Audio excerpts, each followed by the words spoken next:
En termes de chiffres forts contenus dans le budget, il faut retenir d'abord le montant global que la loi de finances et gestion 2022 est équilibrée en ressources et en dépenses pour le montant de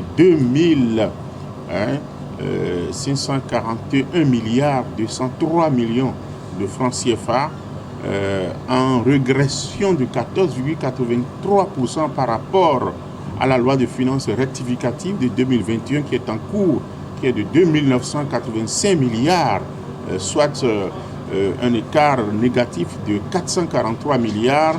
Bon, on pouvait dire que c'est une contre-performance, mais il n'en est rien étant donné que par rapport au budget initial de 2021, c'était 2453 milliards.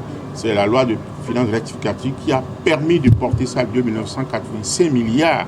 Et c'est des prouesses exceptionnelles sur les marchés financiers internationaux dus à la levée par le gouvernement du Bénin des eurobonds. Je pense que vous avez été informés pour pouvoir adresser des projets ODD sur le plan social qui ont permis de porter de façon exceptionnelle la loi de finances rectificative à ce niveau. Il faut dire aussi que la croissance du Bénin,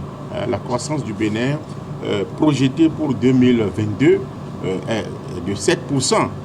De même que le taux de croissance de 2021 qui va atterrir à fin décembre forcément à 7%, tel que tous les indicateurs portent à le croire.